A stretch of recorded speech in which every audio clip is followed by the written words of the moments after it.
Hello viewers, আজকের ভিডিওতে দেখাবো আপনারা কিভাবে সহজেই রিলস ভিডিও আপলোড করবেন। একদম সঠিক প্রপার নিয়মে রিলস ভিডিও আপলোড করা শেখাবো আজকের ভিডিওতে। অনেকেই কিন্তু সঠিক নিয়মে ফেসবুকে রিলস ভিডিও আপলোড করতে পারেন না। আপনারা যারা রিলস ভিডিও আপলোড করতে পারেন না তাদের জন্য অত্যন্ত গুরুত্বপূর্ণ একটি ভিডিও। আপনারা ভিডিওটি স্কিপ না করে ধৈর্য সহকারে দেখবেন। তো ভিউয়ার্স, ভিডিওটি শুরু করতেছি। সঠিক নিয়মে রিলস ভিডিও আপলোড করার জন্য প্রথমেই আপনাকে যেতে হবে ফেসবুকে গিয়ে উপরে প্লাস আইকনে ক্লিক করে নেবেন।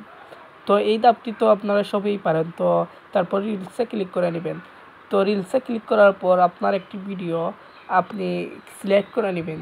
তো আপনি যদি আপনার একটি ভিডিও সিলেক্ট করে নেন, তারপর আপনার সামনে একটি ইন্টারফেস শো হবে। তো এখান থেকে চাইলে আপনি এডিট রিলসে ক্লিক করে কিন্তু এডিট করতে পারেন। তো আমার এডিট করার প্রয়োজন নয়, তাই আমি এডিট করব না। আপনারা চাইলে ক্রপ করতে পারেন, অ্যাডজাস্ট করতে পারেন, যে কোনো কিছু চাইলে করতে পারেন। তো আমি করব না। তারপর নেক্সটে ক্লিক করব। তো নেক্সটে ক্লিক করার পর এখানে আরেকটি অপশন শো হবে। তো এখানে আপনার মেইনলি কাজটি করতে হবে। তো এখানে আপনাকে প্রথমেই সুন্দরভাবে একটি টাইটেল দিতে হবে। তো আমি আমার মতো করে একটি টাইটেল দিয়ে দিলাম ভিডিও রিলেটেড। আপনাকে যে টাইটেল দিবেন সেই ভিডিও রিলেটেড হতে হবে। তারপর আপনাকে 3 থেকে 4টি হ্যাশট্যাগ দিতে হবে। হ্যাশট্যাগ দেওয়ার পর এখান থেকে আপনি থাম্বনেইলটি চুজ করে নেবেন।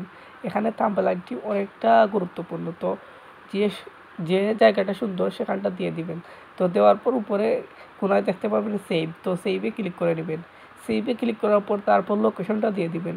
এটা আরও গুরুত্বপূর্ণ, এটা বাংলাদেশ দিয়ে রাখবেন। তারপর আপনি চাইলে গ্রুপে পোস্ট করতে পারেন। চাইলে এখানে থেকে গ্রুপে অ্যাড করে দিলে গ্রুপে পোস্ট হয়ে যাবে। তো আমি 2-1টা অ্যাড করে দিলাম। আপনারা চাইলে নাও দিতে পারেন, আবার দিতেও পারেন। গ্রুপের উপর ক্লিক করে সেভ করে দিবেন। তারপর আবার আরেকটি অপশন শো হবে। তো এখান থেকে আপনি চাইলে প্লে লিস্ট করতে পারেন। তো প্লে লিস্ট চাইলে করতে পারেন, নাও করতে পারেন। তো আরেকটি অপশন হচ্ছে শেয়ার স্টোরি। তো আপনি এটা এনাবেল 100% এনাবেল করবেন। এটা খুবই গুরুত্বপূর্ণ। তারপর ট্যাগ পিপল, এখানে চাইলে আপনি ট্যাগ করতে পারেন। ট্যাগ করা ভালো নয়, তো ট্যাগ করব না আমি। তো এখানে চাইলে আপনি ফল দিতে পারেন। এড ফলে আপনি অনেকটা ফল দিতে পারেন। তো এখানে চাইলে আপনি কি 2-1টা কোয়েশ্চন আর কি রাখতে পারেন। তো চাইলে রাখতে পারেন, না রাখাই তাই ভালো, বা রাখতে পারেন। তারপর কভার টেক্সটটা প্রয়োজন নেই, কারণ আমরা প্রথমে একটি থাম্বনেইল দিয়ে দিয়েছি, এটার প্রয়োজন নেই। তারপর এড টপিকটাই গুরুত্বপূর্ণ। আপনার ভিডিও কোন ক্যাটাগরি সেটা এখানে সিলেক্ট করে নেবেন। তো আমার তো টেক রিলেটেড ভিডিও, তো আমি কনজিউমার টেকটা সিলেক্ট করে নিব। তো কনজিউমার টেকটা সিলেক্ট করার পর উপরে সেভে ক্লিক করে দেবো। তো সেভে ক্লিক করার পর শেয়ার নাও ক্লিক করে আমি ভিডিওটি আপলোড করব। এভাবেই আপনারা সহজেই রিলস ভিডিও সঠিক নিয়মে আপলোড করতে পারেন।